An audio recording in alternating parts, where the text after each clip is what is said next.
사사기를 잠깐 소개해드리면 성경을 분류할 때 사사기는 역사서에 속합니다. 모세오경이 끝나고 여호수아, 사사기, 그리고 사무엘상하, 열왕기상하, 역대상하, 에스라, 느헤미야, 에스더, 이러한 성경들이 이스라엘의 역사를 다루고 있는 역사서로 분류가 되고 있습니다.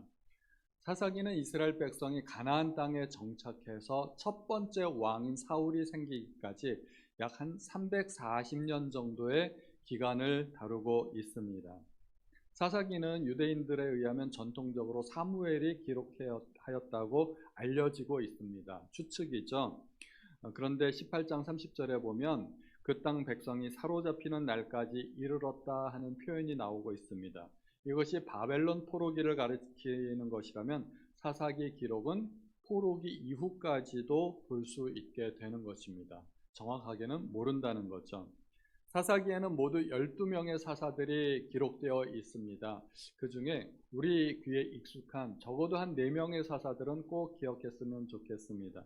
유일한 여자 사사였던 드보라, 300명의 용사와 함께 싸웠던 기드온, 하나님 앞에 딸을 바쳤던 입다, 그리고 삼손입니다.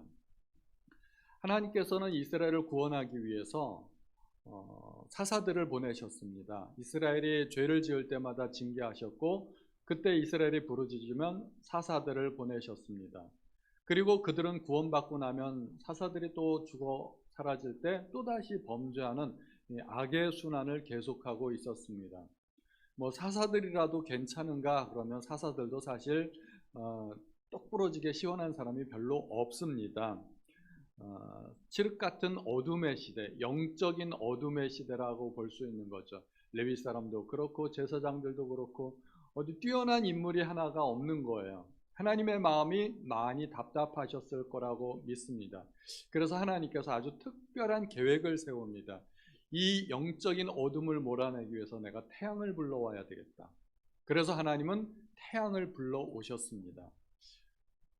삼손이란 뜻이 태양입니다. 그래서 어려서부터 나실인으로 거룩하게 키워가지고 태어나기 전부터 하나님께서 예비하신 것이죠. 특별한 준비를 통해서 하나님께서 한번 어둠을 밝히고자 하셨는데, 오늘 본문의 제목은 태양 삼손이 아니라 독불장군 삼손입니다. 사실은 긍정적인 이미지보다는 부정적인 이미지가 더 있다는 것이죠. 독불장군이란 뜻은 혼자서는 장군이 되지 못한다, 그런 뜻이죠. 그런 뜻인데 우리는 흔히 사용하기를 혼자서 장군 노릇하는 사람을 일컬어서 독불장군이다, 그렇게 사용을 합니다. 삼손은 그런 독불장군이었던 거죠. 누구도 말릴 수 없는 고집불통 같은 그런 사람, 삼손이었습니다. 삼손은 하나님께로부터 받은 큰 능력이 있었습니다. 그런데 삼손은 좌충우돌 어딜 가든지 항상 문제를 일으키고 말썽을 일으켰습니다. 말썽꾸러기 초능력자라고 생각하시면 됩니다. 어느 누구도 삼손을 통제할 수가 없었습니다. 삼손이 누구의 말을 들은 적이 없습니다. 삼손이 껄핏하면 블레셋에 넘어가서 많은 말썽을 일으키자 블레셋 사람들은 1000명을 동원해서 삼손을 잡으려고 유다 족속의 땅으로 넘어왔습니다. 당시는 블레셋의 통제를 받고 있었던 때였습니다. 가뜩이나 블레셋 사람들의 통제를 받고 있었는데 군사들이 직접 넘어오니까 유다 사람들이 많이 불편했죠. 도대체 저 사람들이 넘어와서 우리 땅에서 무슨 행패를 저지를지 모르겠다. 그래서 유다 사람들은 삼손을 잡아서 넘겨주는 그런 지경에까지 이르게 됩니다. 삼손은 블레셋뿐만이 아니라 이스라엘 아군의 진영에서도 아주 골칫덩어리였던 것입니다. 그런데 유대 사람들이 삼손을 블레셋에 넘겨주는 이 상황은 참 납득이 안 되는 상황이에요. 어떻게 같은 편인데, 그리고 하나님께서 가장 심혈을 기울여서 준비한 구원자인데 그들은 구원자를 도리어 적군의 손에 넘겨주고 있는 상황입니다. 이게 말이 안 되는 상황이죠. 도대체 무슨 문제가 있는 것일까요? 일단 유다 지파 사람들은 문제가 있다고 봐야 됩니다. 유다 지파 사람들은 적군과 아군을 지금 구분을 못하고 있는 상황이에요. 누가 아군이고 누가 적군인지.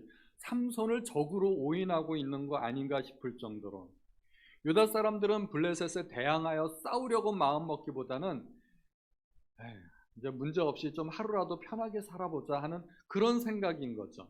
블레셋의 압제에 적응해서 이제 더 이상 큰일 없이 조용히만 좀 살았으면 좋겠다 하고 생각하는 것이 유다 족속의 생각이었습니다.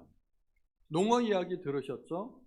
큰 수족관에다 농어를 넣어놓고 혼자서 살게 하면 왔다 갔다 전 수족관을 누비면서 잘 사는데, 중간에 투명한 아크릴을 하나 딱 넣어놓으면 보이진 않지만 그것이 벽이 됩니다.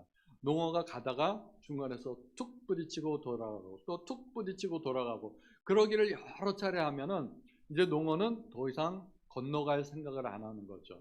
수족관에 반만 쓰면서 살아가는 겁니다.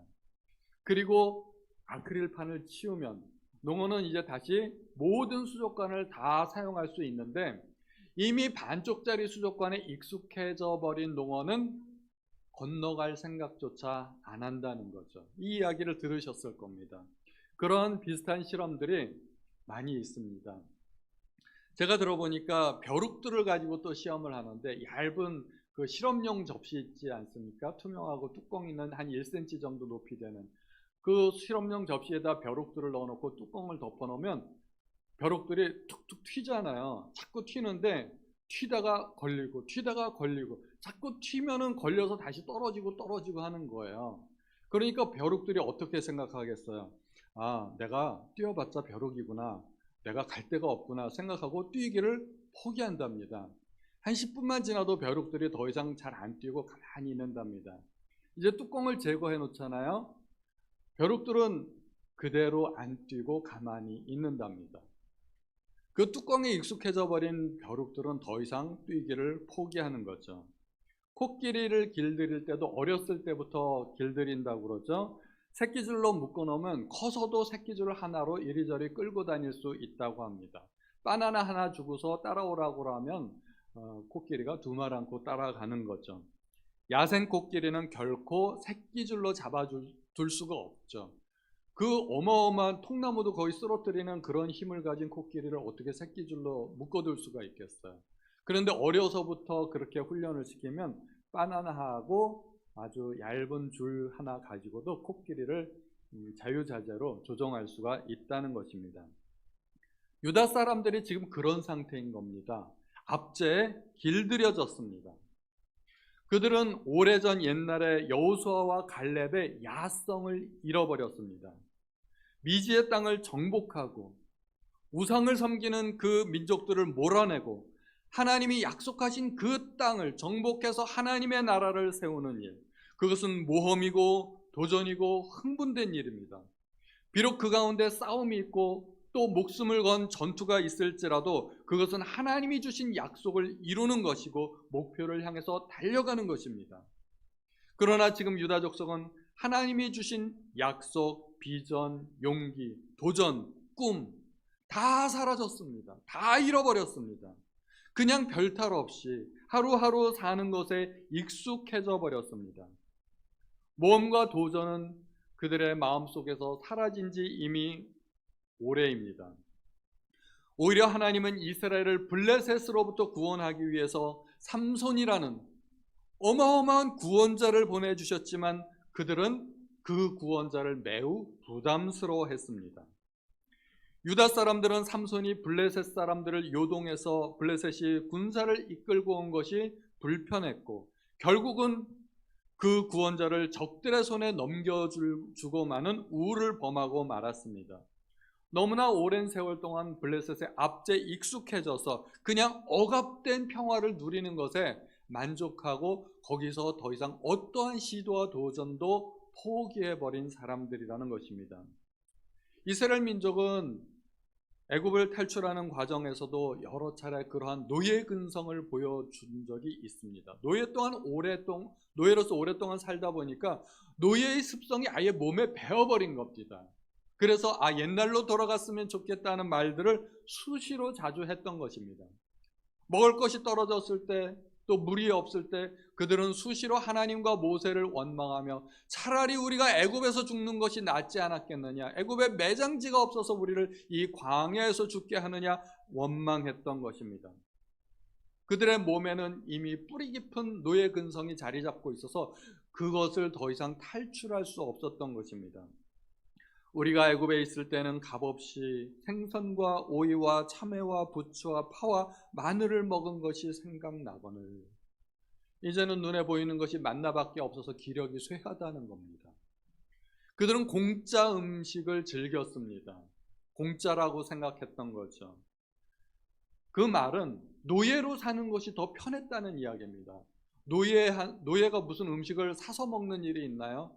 노예는 음식을 사서 먹지는 않죠. 그저 시키는 일을 하고 주는 음식 받아 먹으면서 자기 인생에 대한 계획도 없고 목표도 비전도 없이 그냥 그렇게 하루하루 살아가는 것이 편했다는 것입니다. 위험이 앞에 닥치자 위험을 대처할 수 있는 아무런 능력도 없었다는 것입니다. 유다 지파 사람들은 어떻게 했어야 됐을까요? 제 생각에는 블레셋 쪽에서 넘어온 사람들은 1000명이고 유다 사람들은 3000명이 모였어요. 일단 숫자적으로도 우세합니다. 군대를 만들어서 맞서 싸우면 충분히 이길 수 있지 않았을까요? 군대를 만들어서 삼손을 대장으로 삼았어야죠.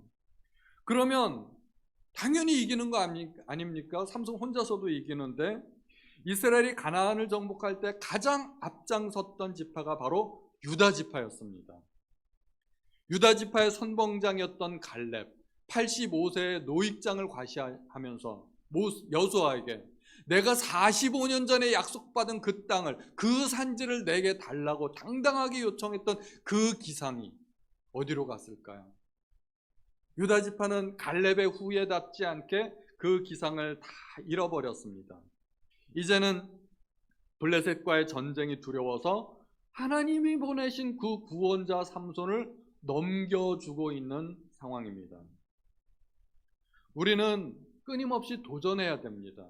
믿음은 도전입니다. 그리고 시도해야 됩니다. 우리 성도님들은 하나님의 나라의 건설을 위해서 끊임없이 도전하고 싸워야 됩니다.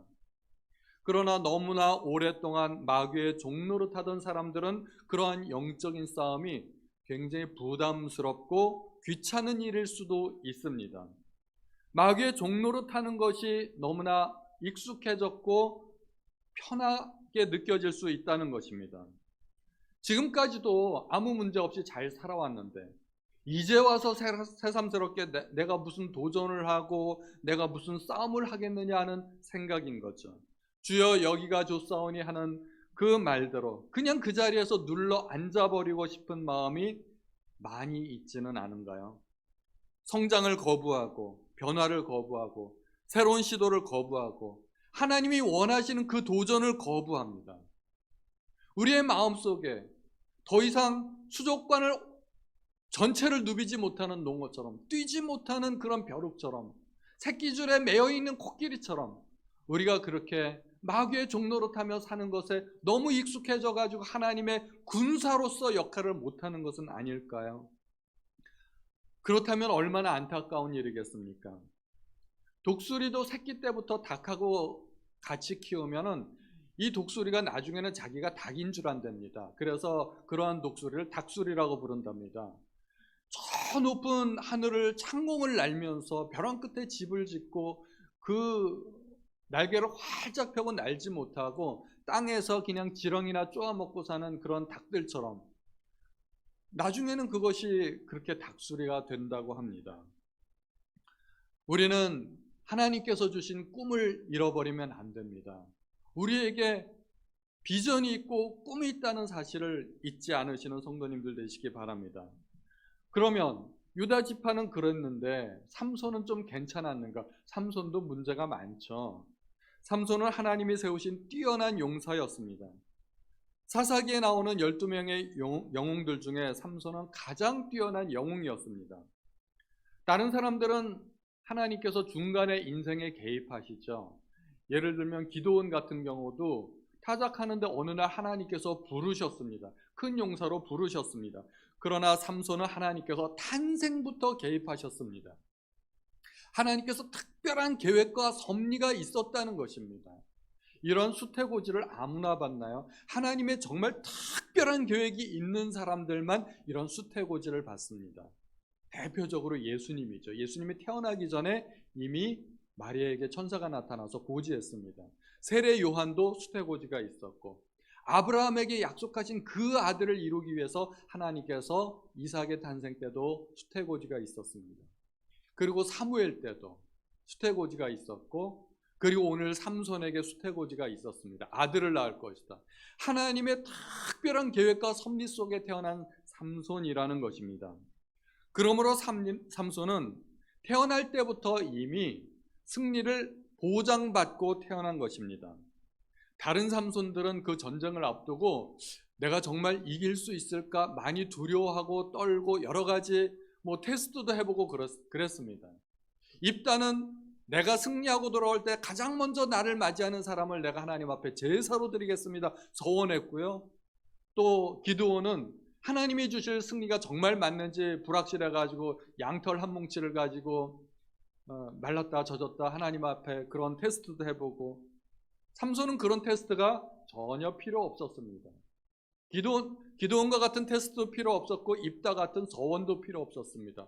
왜냐하면 그 모든 증거가 자기 몸 안에 있었기 때문에, 자기 자신이 증거고 자기 자신이 확실한 보증이었었기 때문에 전쟁에 나가서 패할 수가 없는 겁니다.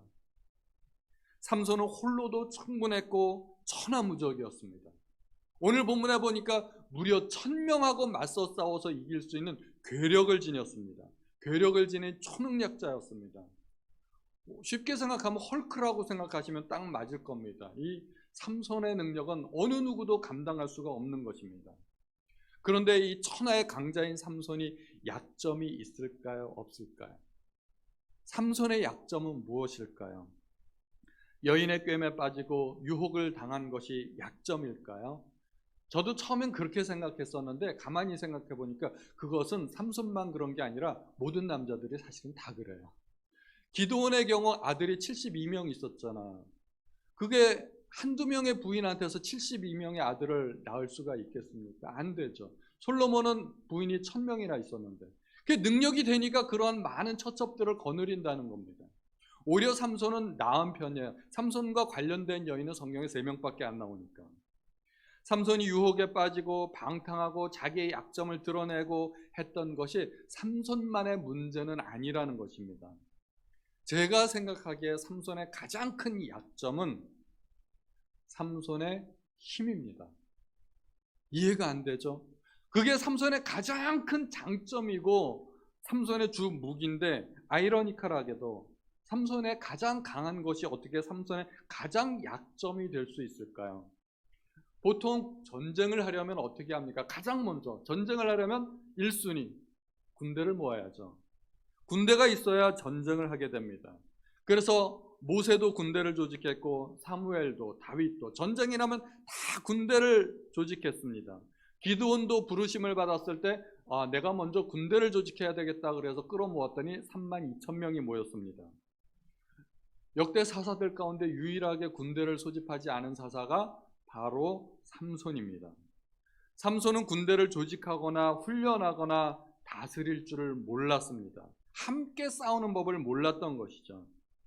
오히려 삼손은 혼자 싸우는 것이 더 편하고 더 능률적이었던 것입니다. 헐크가 군대 갖고 싸우겠습니까? 헐크는 혼자 싸우죠. 예를 들어서 군대를 모집하면 어떠한 일이 있겠습니까? 상식적으로 우리가 생각할 수 있는 게 있죠. 일단 징집령을 내려가지고 원튼 원하지 않든 강제로 동원을 해야 됩니다. 그래가지고 무기도 줘야 되고 군량미도 비축해야 되고 훈련시켜야 되고, 이게 군대를 통솔한다는 게 작은 일이 아닙니다. 삼손에게는 그런 일들은 아주 비능률적인 일입니다. 차라리 그 시간에 혼자 싸우면 훨씬 더 많은 적들을 물리칠 수 있습니다.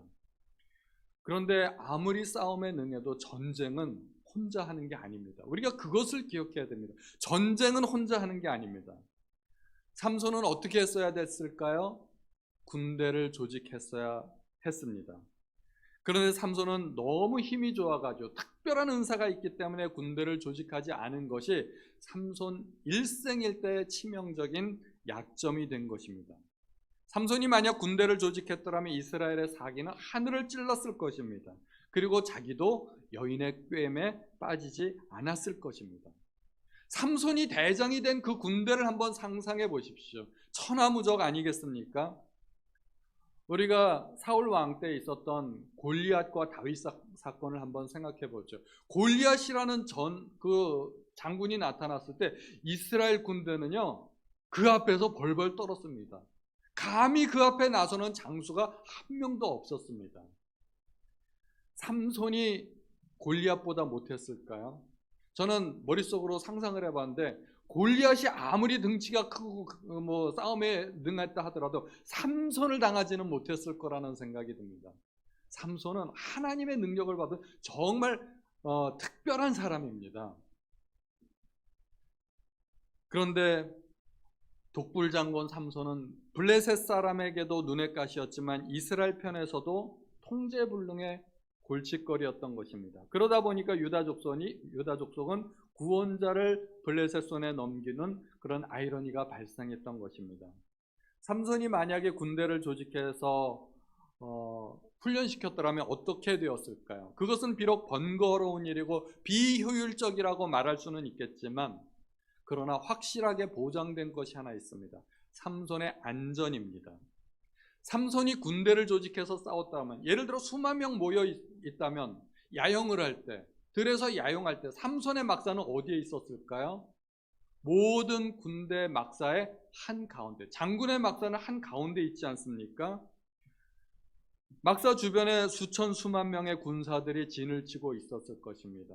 만약에 들릴라가 삼손을 유혹하러 오려고 했다면 수천 수만 명의 군사들을 지나쳐서 삼손에게까지 와야 되는데 그것이 가능하지 않겠죠. 초입에서부터 제재를 당했을 겁니다. 여기는 여인들이 오는 곳이 아닙니다. 돌아가세요 하고서 제재를 당했겠죠. 삼손이 군대를 이끄는 것 같았지만 사실은 삼손이 군대를 이끌었다면 삼손은 군대로부터 보호받을 수 있었다는 것입니다. 아프리카에서 사자가 사슴같이 생긴 누라고 있죠. 누를 공격할 때 주로 홀로 있는 누를 공격한다고 합니다. 길 잃어버린 어린 누라든가 상처를 입어서 무리를 따라가지 못하는 홀로 배회하는 누가 주로 사자들의 타격 대상이 된다고 합니다. 그리고 들소들도 무리지어 있을 때는 사자가 공격을 못해요. 들소들이 모여 있으면 무섭습니다. 사자가 덤비다가 잘못하면 들소들한테 받치고 뒷발로 채이고 사자가 공격당하는 일이 발생합니다. 그러나 홀로 있는 들소는 사자의 타격이 됩니다. 여러 마리의 사자가 달려들어서 그 들소를 물어뜯기 시작하면 아무리 힘이 좋아도 결국은 쓰러지고 맙니다. 어떻게 해야 될까요? 어떻게 해야 안전할까요? 무리 가운데 있어야 됩니다. 하나님의 군대 한가운데 있으면 안전합니다. 잡것들이 접근을 못한다는 것입니다. 그러므로 우리 성도님들은 내 주변에 하나님의 군대로 진치시기 바랍니다. 함께 싸우시는 법을 배워야 합니다. 나는 혼자서도 잘해요. 그러다가 패하기 십상이라는 것입니다. 주변에 나를 도와줄 수 있는 하나님의 사람들을 많이 두셔야 됩니다. 함께 기도하고 함께 성경 공부하는 그룹이 있어야 안전합니다. 전도서 4장 12절에 한 사람이면 패하겠거니와 두 사람이면 맞설 수 있나니 세 격줄은 쉽게 끊어지지 아니하느니라. 카메라로 사진을 찍을 때 흔들리지 않게 하기 위해서 삼각대를 받치는 경우가 있죠. 세 다리 중에 하나만 없어도 카메라를 지탱을 못합니다. 여러분들이 앉고 있는 의자에 다리가 하나가 없다고 생각해 보세요. 여러분들이 제대로 앉을 수 있겠습니까? 못 앉으실 겁니다. 우리는 협력하는 법을 배워야 되고 함께 살아가는 법, 함께 싸우는 법을 배워야 합니다. 하나님의 나라는 혼자 세우는 것이 아닙니다. 함께 하다 보면 비능률적인 것처럼 보일 때가 많습니다. 때로는 내가 만나기 싫은 사람도 만나야 되고, 때로는 내가 원치 않는 상처를 받기도 하고 실족하기도 하고 공동체 생활을 하다 보면 그런 일들이 생깁니다. 혼자 있으면 다른 사람에게 상처받을 일이 없죠. 그래도 같이 해야 될까요? 네, 그래도 같이 해야 됩니다. 같이 하는 것이 더 안전합니다. 불편하고 귀찮아도 함께 해야 됩니다. 신앙생활은 결코 혼자 하는 것이 아닙니다. 특히 공동체 발전을 위해서 헌신하는 지도자들이 있습니다. 공동체를 위해서 희생하는 것 같지만 사실은 자기 자신에게 굉장히 유익한 일을 하고 있는 것입니다. 군대를 만든 삼손과 마찬가지로 공동체가 지도자를 지켜주는 역할도 합니다. 저도 한 편의 설교를 준비하기 위해서는 진을 빼는 노력을 많이 합니다. 여러 시간을 보내야 되고 여러 참고서적을 살펴보기도 하고 인터넷을 뒤져보기도 하고 금요일이나 토요일은 잠을 잘 못 자기도 하고 정말 힘든 일입니다. 제가 쉽게 하는 것 같아도 사실은 이렇게 쉽지는 않습니다. 그런데 제가 만약에 설교가 없다면 제가 어떻게 될까요? 저의 삶이 바로 태만해지고 방만하게 될 겁니다. 설교자는 설교가 있기 때문에 더 많이 기도하고 더 많이 성경을 묵상하고 자기의 삶을 성결하게 유지하려고 노력하는 것입니다. 구역장님들도 똑같습니다. 구역장님들이 구역 식구들을 돌보고 전화하고 어떻게든 구역 모임을 하려고 하는데 모이지는 않고 정말 힘들죠. 구역장님들 이야기를 들어보면 저러다 실족할지도 모르겠다 그런 생각이 들 때가 많아요. 전화를 해도 안 받고 문자를 해도 씹고 응? 그리고 줌 구역 열어놓으면 아무도 안 들어오고 혼자서 그 영상 준비하고 있고 안타깝죠. 그런데 그렇게라도 모임을 준비하고 있으면 구역장님들이 영성이 살아있게 됩니다. 영성이 살아서 태만하거나 방만하게 안 된다는 겁니다. 주일학교나 중고등부 교사도 똑같습니다. 아이들을 위해서 뭔가 준비하는 것이 일방적인 손해 같고 희생, 헌신 같지만 사실은 그것 때문에 영성이 유지가 되는 겁니다. 찬양대도 마찬가지입니다. 남들보다 일찍 오시잖아요. 그리고 이번 돌아오는 주일에는 무슨 찬양할까 하고서 막 찬송가 찾아보면서 고르시잖아요. 그리고 연습하시잖아요. 그런 가운데 영성이 유지가 되는 겁니다. 남들을 위해서 희생하는 것 같고 손해보는 것 같고 그러나 그것이 나를 지켜주는 것입니다. 우리가 구역예배, 성경공부, 제자훈련, 각종 모임에 참석하는 것은 결코 일방적인 희생이나 헌신이 아니라는 것입니다. 그런 모임이 나를 지켜주고 나에게 도움이 되는 것입니다. 삼손은 능력이 너무나 뛰어난 나머지 그 누구의 도움도 필요 없었습니다. 제일 큰 문제가 뭔지 아세요? 하나님의 도움도 필요 없었습니다. 삼손이 위급할 때 누구 하나님을 불러본 적이 있었나요? 하나님을 의뢰한 적이 전혀 없어요. 자기 자신이 혼자만으로도 충분했기 때문에. 오늘 본문에 보니까 기껏해야 목말라서 죽을 지경이 되니까 하나님 한번 부릅니다. 그리고 마지막에 죽기 직전에 한 번 더 하나님을 부릅니다. 그 외에는 삼손이 하나님을 불러본 적이 없습니다. 그래서 전쟁에서 싸워서 이기면 그 공로가 누구의 공로예요? 내 공로. 그게 삼손의 가장 큰 문제였었습니다. 사사기 7장에서 드보라가 승리를 거두게 됩니다. 그리고 8장에 가서 온통 하나님을 찬양하는 노래로 성경을 다 메꿨습니다. 사사기 8장은 전체가 찬양입니다. 그런데 삼손은 전쟁에서 1000명을 이기고 나니까 뭐라고 이야기합니까? 16절에 이르되 나귀의 턱뼈로 한 더미 두 더미를 쌓았으며 나귀의 턱뼈로 내가 1000명을 죽였도다 하니라. 여기에 하나님이 언급이 안 됩니다.